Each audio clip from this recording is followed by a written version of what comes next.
فرشتے فرماتے ہیں کہ اللہ کی بارگاہ سے ہمیں حکم ملا، اللہ کی بارگاہ سے ہمیں آرڈر ملا کہ عذاب ختم کر دو، ہم نے ختم کر دیا۔ یہ بندہ کہتا ہے کہ میرے رب کی بارگاہ میں میرا معروضہ پیش کر دو کہ میں جاننا چاہتا ہوں کہ عذاب ختم کیوں ہوا۔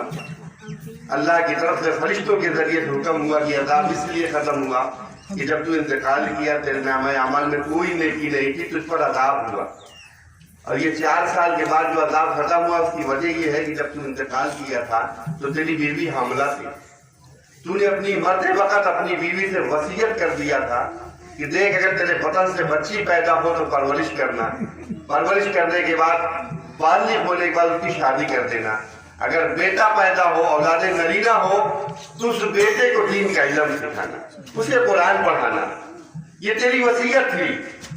تو جب تو انتقال کر گیا تیرا بیٹا پیدا ہوا، تیرے بیوی کے بطن سے بیٹا پیدا ہوا، آج وہ 4 سال کا ہو گیا، اور تیرے وصیت تیرے کہنے کے مطابق تیری بیوی آج اس چھوٹے سے بچے کو لے کے ایک مکتبہ گئی ہے، ایک مدرسے میں گئی ہے، ایک حافظ قرآن کے سامنے بٹھایا کہ میرے شوہر کی مرضی خواہش تھی کہ میرا بیٹا حافظ ہو، قرآن پڑھے، لہذا تیری مرضی کے مطابق حافظ قرآن نے آج اس کو قرآن کی پڑھنے کی شروعات کی ہے، اور ابھی ابھی تیرا بیٹا بسم اللہ پڑھا ہے، اس نے اپنی توتلی زبان سے، اپنی چھوٹی سی معصومانہ زبان سے، توتلی آواز سے بسم اللہ الرحمن الرحیم کہہ کر کے رب کو پکارا ہے۔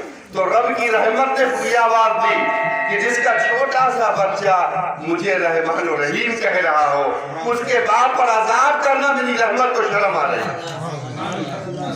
اے فرشتوں، جس کا چھوٹا سا بچہ توتلی زبان سے مجھے رحمان کہہ رہا، مجھے رحیم کہہ رہا، اب میری رحمت کو شرم آ رہی ہے، اس کے باپ پہ قبر پہ عذاب کیا جائے، لہذا عذاب ختم کر دو۔ تو صاحب بچہ اولاد، اپنی اولاد، اسی لیے کہا جاتا تھا سب سے بڑی پونجی، سب سے بڑی دولت نیک اولادیں۔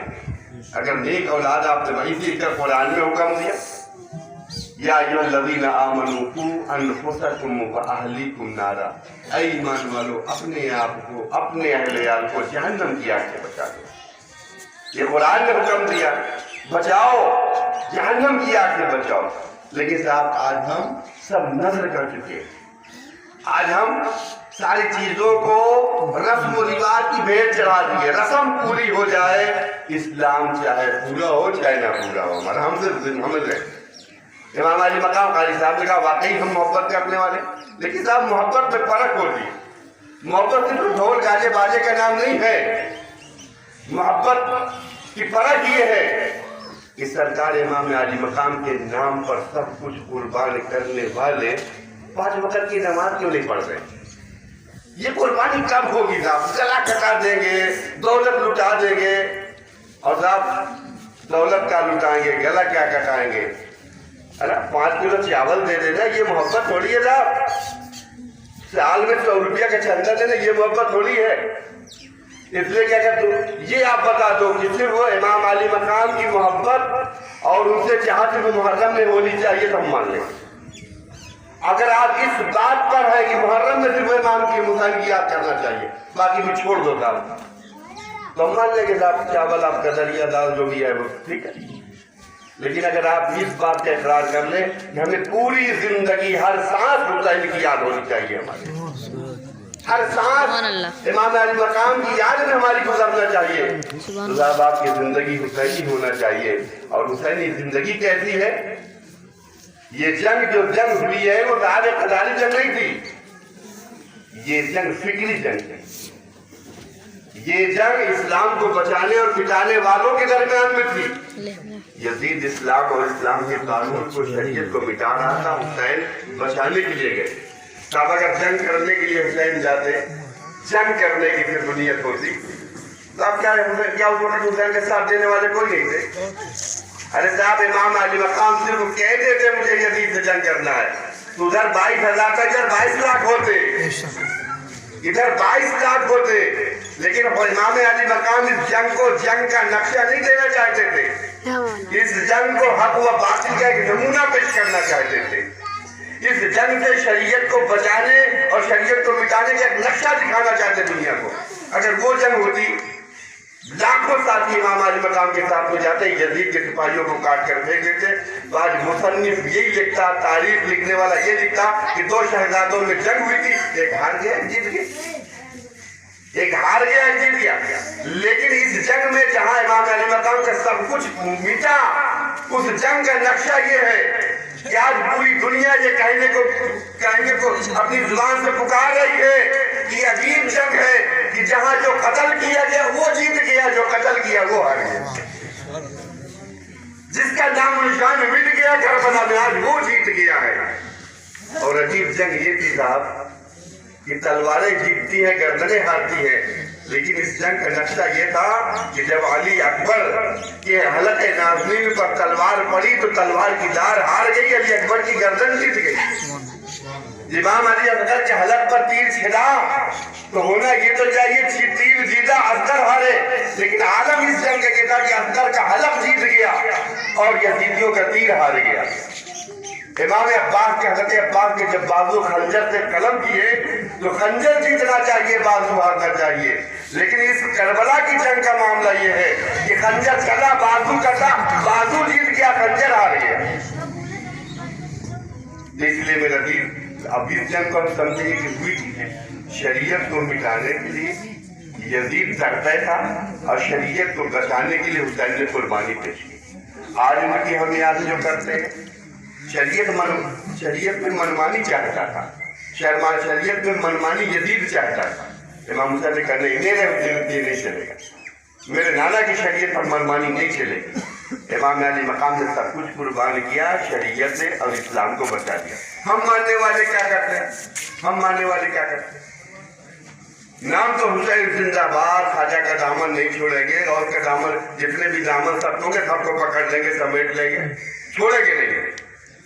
یہ تو ہمارے نعرے ہیں، لیکن حقیقت کام کیا؟ اس سے کوئی شادی کیا جاتا آشا، اس لیے کہ شادی ہماری وہ ہمارا کار خیر ہے جس سے ہمارے نسل کی بنیاد پڑتی ہے، وہیں سے ہمارا خاندان، ہمارا نسل بنتا ہے. اگر وہ کام صحیح تو سارے کام صحیح. شادی ہوتی، بیٹا تیار ہو گیا، بیٹا تیار ہونے کے بعد ہم رشتے ڈھونڈنے لگے صاحب، رشتے ڈھونڈنے لگے، گھر مکان ڈھونڈ رہے ہیں، دکان ڈھونڈ رہے ہیں، بیٹی تلاش ہے، بہو تلاش ہے. گئے مکان کو پتہ لگا، پوچھا سمجھی کرتے کیا، اگر نوکری کرتے بھلا جگہ اچھی آمدنی ہے، گھر تب تو ٹھیک رہے گا. اور ان کے بھائی جا کر دبئی میں کماتے ہیں، بڑھیا ہے. تو کہنا اپاچے دے لیں گے؟ نہیں دے گا، اپاچے ملے گا، اپاچے مل جائے گی. اب ڈھونڈ رہا بہو اور مانگ کر رہا اپاچے کی، ڈیمانڈ ہو رہی ہے. اب اس کے بعد زمینداری کہا بارات آئی، کہا کتنی بارات ہے، کہا 300 ملی کی تو ہماری نہیں بنے گی. 300 سے ہمارا چلے گا ہی نہیں، اتنا بڑا رشتے داری ہماری ہو گئی کہ اب چلے گا ہی نہیں. اور آپ تھوڑا کھانے کا بڑھیا انتظام کر دینا، کھانے کے براتیوں کے لیے چھوٹا گوشت وغیرہ بنوا دینا، ناشتہ تھوڑا سا بڑھیا کرا دینا. آپ جا کے پوچھ لو، قاری صاحب بیٹھے ہیں، آپ کے امام صاحب ماشاءاللہ بہت ہی نیک، صالح اور ایک صوفی صفت امام ہے. اللہ تبارک تعالیٰ ان کے علم عمل میں برکت عطا فرمائے. ان سے پوچھ لینا، بریلی کی طرف رہتا ہے، کبھی بریلی نکل جائیں گے اور پوچھ کر کے آئیں گے مجھ کو. آپ ان سے پوچھنا، میرے اس سوال کو پوچھوا لینا، کیا میرے نبی کی زندگی میں کہیں بھی کسی بھی جگہ پر کسی کی شادی میں بارات کا ڈیمانڈ کیا گیا، جہیز کا ڈیمانڈ کیا گیا، ناشتے کا ڈیمانڈ کیا گیا؟ اگر یہ بتا دیں گے کہ ہاں کہیں صحابہ کی زندگی میں ڈیمانڈ کیا گیا تھا، ہم اپنی بات کو واپس لیں گے. اگر نہیں ڈیمانڈ کیا گیا تو یہ تمہارے اندر سے حسین کی یاد میں کون سی قربانی آ گئی کہ تم بارات کا ڈیمانڈ کر رہے ہو، تم جہیز کا ڈیمانڈ کر رہے ہو، تم ناشتے کا ڈیمانڈ کر رہے ہو؟ یہ کون سی حسین کے نام پہ قربانی پیش کر رہے ہو؟ جس کو حسین مٹانا چاہتے تھے اسی کو تو زندہ کر رہے ہو. یزید یہی چاہتا تھا کہ شریعت وہ ہو جو ہم چاہیں وہ شریعت میں لاگو کر دیں، اور یہی تو تم کر رہے ہو. حسین زندہ باد، ارے آپ منہ سے کہنے کی بات ہے. اگر حسین زندہ باد کرنا ہوتا، جو حسین کی یاد کو زندگی بھر قائم کرنا چاہے، وہ اپنے 400 داڑھی کے بال نہیں کٹاتا. جو اپنے 400 بال داڑھی کی نہیں مت بچا سکتا، وہ حسین کی یاد کیا بچائے گا؟ وہ دین کیا بچائے گا؟ وہ شریعت کیا بچائے گا؟ جو 4 بال نہیں بچا سکتا، جس سے اسلام کی شان ہے، دور سے جانے وہ مسلمان آ رہا ہے. یہ کتنا مجھے شرم محسوس ہوتا ہے کہ مجھے کوئی مسلمان نہ کہہ دیتا. سب کچھ جان لے، مجھ کو زمیندار جان لے، مجھ کو دبئی والا جان لے، مجھ کو سعودیہ والا جان لے، مجھ کو گاڑی والا جان لے، سب کو مسلمان نہ جانے کا ٹوپی جیب میں، نماز کی کا مسلمان باندھ لیں گے، ٹوپی جیب میں، داڑھی غائب۔ تو جب یہ نہیں بچا پایا اسلام کیا بچا پائے گا؟ تو تیرا منہ نہیں کہ اسلام کی بات کر، تیرا منہ نہیں کہتا قسم اللہ کی تم جمعہ کے دن جاتا داڑھی ملا کے تو تیرے نام اعمال میں گناہ لکھا جاتا، تو کعبے کے سامنے حج کرنے جاتا، طواف کرتا، میرے رب کی قسم تیرے نام اعمال میں گناہ لکھا جاتا۔ تو صاحب جب تو یہ چاہت کو پال نہیں بتا پا تو اس داڑھی کو سمجھ کیا رہا؟ جانتو ایک بزرگ نے خواب میں دیکھا سرکار دو عالم صلی اللہ علیہ وسلم خواب میں تشریف لائے، ان بزرگ کو دیکھ کر کے ان بزرگ نے خواب میں آقا نعمت کو دیکھ کر دیکھا سینہ اقدس سے خون بہ رہا، سینہ اقدس سے خون بہ رہا، زخم ہے۔ وہ طلب گئے یا رسول اللہ آپ کی سینے مبارک پر کیا ہوا؟ یہ زخم کیسا، یہ خون کیسا؟ میرے آقا کی آنکھوں میں آنسو، کہا یہی تو تجھے دکھانے آیا، صبح کو میری امت سے بتا دینا کہ جب وہ اپنے چہرے پر اسطورہ پھیرتا ہے سیدھا ملک محمد کے سینے پر وہ اسطورہ چلتا ہے، یہ اسی کا خون بہ رہا ہے، یہ اسی کا زخم ہے۔ بتا دینا کسی امت کے لیے رات بھر یا رب حبیب امتی کہہ کے میں رویا، بتا دینا کسی امت سے اتنا پیار کہ کبھی اس کو نہیں بھولا، آج مجھے زخم دے رہا، آج میرا سینہ کیا کر رہا؟ اس امت کے جب چہرے پر میری سنت پر اسطورہ چلتا وہ سیدھا محمد کے سینے پر چلتا ہے۔ والے محبت قربان کرنے والی جذبہ قربان کر دیں گے سب کو۔ ارے 4 بال نہیں بچا پا رہے صاحب، 4 بال نہیں بچ پا رہا، وہ کیا قربان کرے گا؟ دین پر کیا دین پر قربان کرے گا؟ کیا حسین کے ناموس پہ وہ اپنے آپ کو قربان کرے گا؟ کیا حسین کے نانا کی شریعت پر اپنے آپ کو قربان کرے گا؟ اور جانتے ہو کتنی بڑی آج ہے نا، کوئی مر گیا سوچے جمعہ کو ہی ہو جائے، شاید بھلا ہو جائے، جمعہ کو مٹی ہو جائے، بھلا ہو جائے، ہم لوگ سوچتے تھوڑا بڑھا بھی دیتے اگر، جبکہ شریعت کے حکم ہو جائے جمعہ کا اگر دیریے صاحب انتظار نہیں کرنا ہے جنازے میں، اور لڑکی کی بالغ ہونے کے بعد انتظار نہیں، اگر لڑکی بالغ ہے تو پھر شادی کرو جلدی سے، انتظار نہیں، اور اگر جنازہ تیار ہے تو جلدی سے تجہیز و تکمیل کرو، انتظار نہیں۔ لیکن خیر ہماری نیتیں ہیں، اللہ اس نیتوں کی برکتیں دے کہ ہم اگر جمعہ تھوڑا مل جاتا ہے، اگر صبح کر سکتے ہیں تو پھر صبح تک ٹال دیتے ہیں چلے بھائی جمعہ مل جائے، کس لیے کہ سوال جواب نہیں ہوگا، سوال جواب نہیں ہوگا۔ آسان طریقہ بتا دیں، حضرت ایک بزرگ ہیں فرماتے ہیں کہ جب بندے کو نہلا دھلا کر کے کفن ملا کر قبر میں لٹا دیا جاتا، منکر نکیر آتے ہیں۔ جلال الدین سیوطی رحمۃ اللہ فرماتے ہیں کہ جب بندے کو نہلا دھلا کر کے کفن بنا کر کے قبر میں لٹا دیا جائے، منکر نکیر آتے ہیں، فرشتے سوال کرتے ہوئے بندے اللہ نے بھیجا ہمیں سوال کرنے کے لیے، اس کا جواب دے۔ بندہ جب اٹھتا ہے فرشتے اس کا کفن ہٹاتے ہیں، کفن ہٹاتے ہیں ان فرشتوں کو چہرے پر نور مصطفیٰ نظر آ جاتا ہے، میرے نبی کی یہ پہلی سنت نظر آ جاتی ہے۔ تو دوسرا فرشتہ کہتا سوال مت کر واپس چلتے، سوال مت کر واپس چلتے۔ پہلا فرشتہ کیوں نہیں سوال کرے؟ اللہ نے اسی لیے بھیجا اس بندے سے سوال کرے۔ فرشتہ کہتا نہیں، اس بندے سے سوال نہیں کرتے، اللہ کی بارگاہ میں چلتے، اللہ کی بارگاہ میں جاتے کہتے مولا جس بندے کے بعد تو نے سوال کے لیے بھیجا تھا، جب ہم گئے کفن ہٹایا تو اس بندے کے چہرے پر تیری مصطفیٰ کی سنت نظر آ گئی، اس بندے کے چہرے پر تیری مصطفیٰ کی سنت نظر آ گئی۔ اے پروردگار عالم، ہم یہ جان لیے کہ جس نے زندگی بھر تیرے محبوب کی سنت کو چہرے پہ سجایا وہ تیرے محبوب کا عاشق ہی رہا ہوگا، وہ تیرے محبوب کا چاہنے والا رہا ہوگا۔ ہم نے ان سے سوال نہیں کیا، واپس آ گئے۔ اللہ فرمائے چلو فرشتوں ٹھیک کیا، وہ بندہ میرے محبوب کا عاشق ہی تھا جس نے سنت کو اپنے چہرے پہ سجا کے رکھا۔ علامہ جلال الدین سیوطی فرماتے کہ اس بندے سے سوال نہیں ہوگا قبر میں، اس بندے سے قبر میں سوال نہیں ہوگا۔ اور ہمارا یہ ایمان یہ دعویٰ ہے کہ جب سوال نہیں ہوگا اس بندے سے تو قیامت تک اس پر عذاب بھی نہیں ہوگا، قبر قیامت تک اس پر عذاب بھی نہیں ہوگا۔ لیکن جب سوال نہیں تو عذاب کا کیا سوال؟ جیسے ابھی کووڈ میں ہائی اسکول انٹر میں جو بچے رہے ہوں آپ کے گھر کے جان لینا کہ ہمیشہ تو فیل اور پاس لگا رہتا تھا، لیکن اب کی کونوں فیل نہیں ہوا، اب کی کوئی فیل نہیں ہوا، 70% 80% اوپر مارکس چلے گئے، نمبر چلے گئے۔ کیوں کہ امتحانے نہیں تو فیل ہونے کا سوال نہیں۔ جب امتحانیت فیل ہونے کا سوال نہیں، تو جب سوال نہیں قبر میں تو عذاب کا سوال کیا؟ تو یہ ہے اس داڑھی کی برکت، اس داڑھی کی برکت ہے، یہ میرے نبی کی سنت ہے۔ لیکن نہیں صاحب، ہم تو قاری حسین کے نام پر نعرہ لگا لیں گے اور کھچڑا کھا لیں گے، نعرہ لگائیں گے، مریضہ بنا کے کھا لیں گے، اور پاک کی 11ویں کا دیکھ چڑھائیں گے، بھر پیٹ بریانی کھائیں گے، گوشت کا عمل نہیں چھوڑیں گے، کہہ کے چلے آئیں گے۔ اور گوشت پاک دیکھ رہے ہیں خواجہ صاحب کے کھچڑا چھٹی کا کھچڑا کھائیں گے، گوشت خواجہ کا دامن نہیں چھوڑیں گے، چلے آئیں گے۔ یہ اسلام ہمارے منہ کی زبانی کے منہ کی دعوے داری کے نام تھوڑی ہے۔ قرآن میں اللہ فرماتا ہے الف لام میم حسب الناس ان یترکوا ان یقولوا آمنا وهم لا یفتنون۔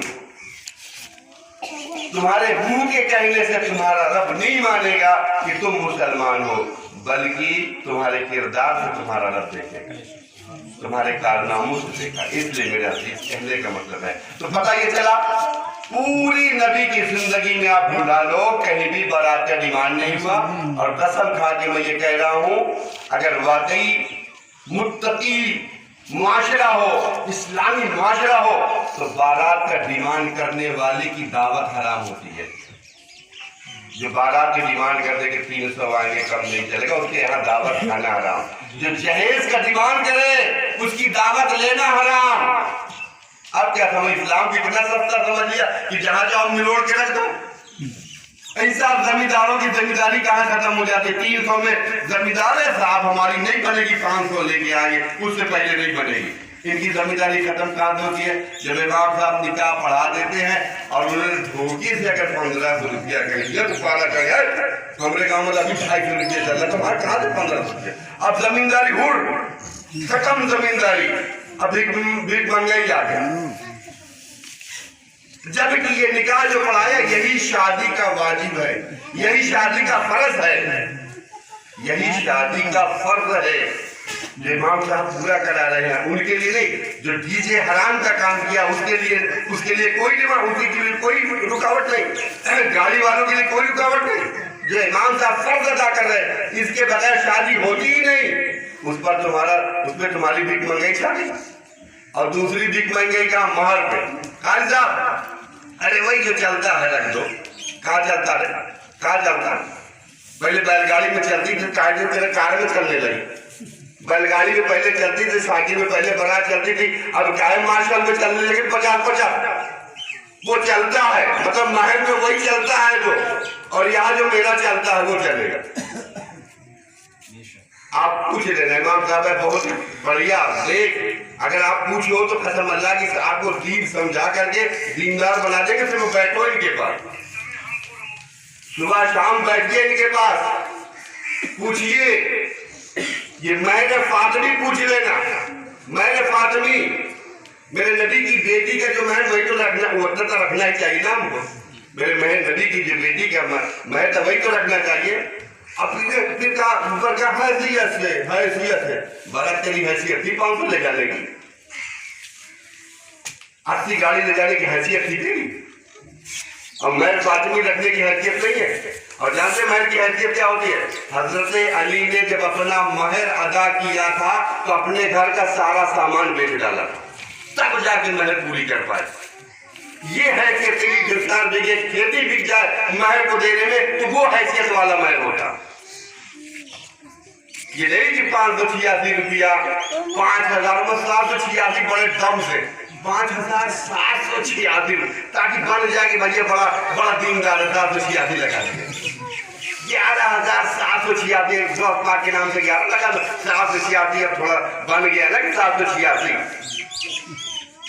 اتنا مہر لاکھوں کے اوپر مہر فاطمی ہے ہوگا۔ 1,60,000 قریب، اس وقت چاندی مہنگی ہے، چاندی تھا 1,60,000 قریب ہوگا مہر فاطمی جو علی نے دیا تھا، اپنے گھر کا سامان بیچ ڈالا۔